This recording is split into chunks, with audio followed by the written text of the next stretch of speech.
there's sort of these lessons that we draw from other phases of innovation in the internet. That's a common theme. There's obviously lessons we can draw from, electronic money itself, like the birth of messaging standards like SWIFT, the birth of card associations, like what we think of as electronic money today, whether it's sort of fractional reserve commercial bank money or central bank money, like all of these, ended up, kind of happening at scale when broad stakeholders got together to agree upon standards, to make sure that those standards and how they operate work within the law, and that governments be comfortable with them. And this is sort of, as you said, Dante, like this is the next logical stage of the international financial system. It has the potential to do a lot more and be more inclusive and more efficient and open up programmability and all this super exciting stuff. But fundamentally, the thing that gets these things to have scale is layering and governance. I wonder, what other lessons we can learn from the growth of the internet itself, and internet standards. And I think I remember well, when the early stages of commercialization of the internet, and you had regulators in every country in the world, some of whom controlled national monopolies that controlled, say, the communication system of a given country, some of which had actual monopolies, but fundamentally, like, there was a set of governance that emerged around technical standards that was mostly driven by computer scientists, academics, innovators, and then industry sort of said, oh, you know what, this stuff is pretty good. It's good enough. We're going to start connecting to it. And then, the technology raced way ahead of what the regulatory regimes ever had. Like, it used to be, if you wanted to like broadcast a radio show in Italy, like you needed permission from a regulator to do that. But I can do that. I can do that right this minute. I can broadcast a radio show in Italy, uncensored. And so I wonder what lessons there are to learn, and whether, is there a disconnect between what I'll just call like the community-led, open source, grassroots, movement of the internet, which is, has built all this stuff, and the expectation that governments have about, no, this stuff is stuff that we control. And how do we reconcile that? Because it seems like it worked in the world of information, knowledge, communications, content to be a little bit more open. And I wonder if it would work in the financial system as well, or if the instincts of governors to want to control this are too much at odds with that. Part of the challenge, I think, in this space is that you kind of had the app and the technology happen at the same time. But at the same time, like, we are moving to a place where you can divorce those two things, but a lot of people don't really understand that yet. Still don't really get, that. I remember when I started at the forum, in 2018 Davos. I started 2017. In 2018 Davos, my entire soundbite was like, Bitcoin and blockchain, not the same thing. Bitcoin and blockchain, not the same thing. Like, over and over and over, parroting it, right? Because people didn't understand that. Yeah. And so we've moved past that, but there's still a general lack of understanding of the distinction between the technical element and the financial systems element. And this is recreating something that has a tremendous amount of power and inertia behind it. Right? You're going all the way back to kind of Bretton Woods, and you think about creating a new financial order, a new financial system. The thing I think that's not, so there's a lot in there to unpack, but the thing I think that's not talked about a lot, is how we thought about systemic risk. And so one thing that's really interesting, I think this is Dante's earlier point, is that we've kind of defined in the financial system systemic risk. We've just kind of like carved out a whole group of people and said, well, yes, they're very vulnerable, but they're just outside of our system. Therefore, our system is really not all that risky, or we can kind of allocate the risk in a way that kind of neutralizes a lot of it. And then this whole thing over here, we're going to ignore. And part of what I think the pandemic, at least I hope it has really highlighted, is that no system, there is no outsider to the system. You have to look at the entirety of the system, and you have to accommodate and count for that systemic risk, that risk that is coming from outside of what you think of as your closed system. So I actually think the internet early days did a very good job without necessarily making this a highlight, but thinking about that and being very open to a model that would accommodate more holistic notions of systemic risk. And that's something I don't think we talk about enough in our sector. We all think about it without maybe implicitly or otherwise. We don't really talk about it as much. Mm-hmm. So I've started doing a lot more thinking about the early days of the internet and how risk was accommodated and how we could think about that in the new financial system that we're all interested in seeing be built, or in your cases, actually literally building.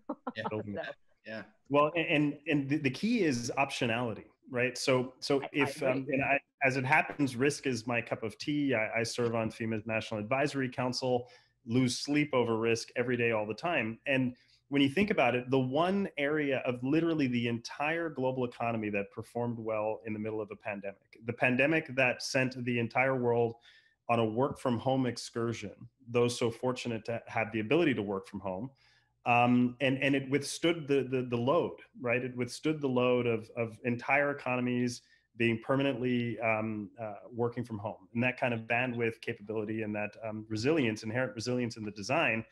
Our financial systems don't enjoy that, right? So when the federal government had to respond to this crisis with in all about $5.5 trillion of intervention to save the economy, effectively an example of privatizing gain and socializing losses, the very type of pattern we saw in 2008. It then begs very, very deep questions about whether or not things like financial inclusion are basic human rights. And simply put, whether or not ubiquitous, near universal access to the internet should be simply a part of the digital commons that we all enjoy. If we're all going to depend on it in the middle of a fire drill, which is the COVID-19 event, then we should also ensure that on those rails could ride the transfer of value, the transfer of information, the transfer of assets, the transfer of title, identity, assurance, authentication, you name it. Today, none of those things are possible at scale, and it's an indictment of us as a planet and as a modern economy. I'm speaking now of the United States, that in order to exercise your civic duty and go vote, you have to go violate social distancing requirements and wait in a physical line to exercise your civic duty. That should be something that motivates all of us, whether it's blockchain or some other standard, to make sure that the very core principles of functioning in a modern system and in a modern economy can leverage technology as a difference maker. And for all the areas that broke very rapidly with the onset of the pandemic, value, identity, voting, these types of basic civic engagements could use a little bit of digitization. Yeah, I love your thinking there, Dante. Right on. I think I think what's interesting is there's the sort of top-down view, like should the national government have in China there's like a blockchain is a major national initiative. It's got, sponsorship every up and down the chain. It's, no pun intended. It's a big thing. There's nothing like that going on, in most Western countries, certainly in the United States, which I think is unfortunate, but there is a lot of bottom up innovation happening, right? There are so many interesting engineers, startups, projects, some sponsored by big tech companies like Facebook, but lots of them that are open source, that are building the plumbing for a public infrastructure where you can do secure identity, and that nation states could even depend on for voting. And so there is so much that is there, and I feel like the collective commons of intellectual property creation that the internet has is working. And it may not work on the speed that we want. And I think what we're seeing out of China a little bit is, leveraging that IP commons and all the energy around it with a big boost of industrial policy as well. And so I think that could be, part of the answer. Well, and I'm sure all of us are, sorry, Sheila, Go for it. That's the only time, and I won't do it again, I promise.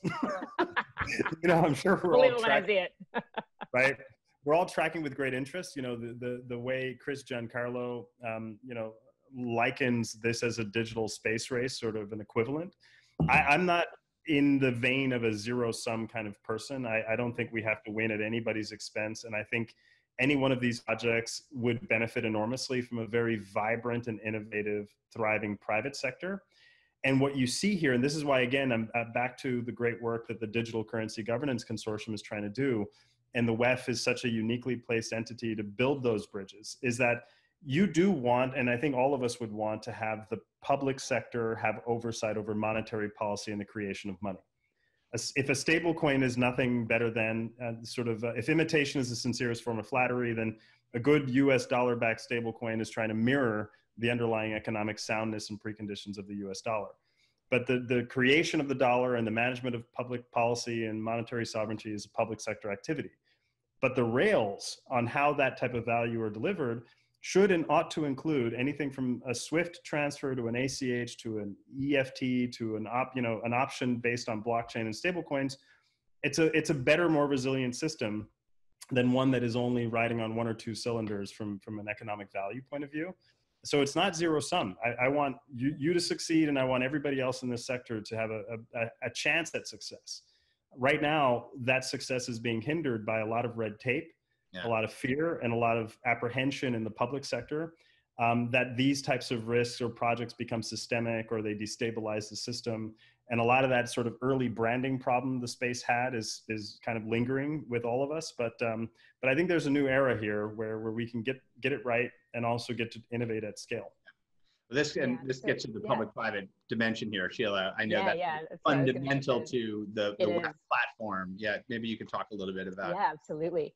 Everything we do is multi-stakeholder in its conception. So it's about bringing together public and private sector actors and the third sector as well to really think about civil society actors, academics and others who are really focused, possibly more narrowly, but experts in particular needs articulated by certain communities. I think another thing we try to do is think very hard about geographic diversity. So a lot of the conversation needs to, and I know that both of you are good about this, but many are not, think about where the innovation is really happening. And that's in part where the innovation is able to happen. There is less incentive in really established economies. There's more fear, there's less, there's more incumbent power, right? So a lot of the innovation is happening in frontier economies or smaller economies, and we're learning a lot from what's happening there. So when I first started at the forum, it was really, I had to really make the case that we should be focusing not just on the sort of typical halls of power, but looking at, a lot of the island nations, the ECCB, looking at what Cambodia was doing, looking at some of the work that's happening in Africa,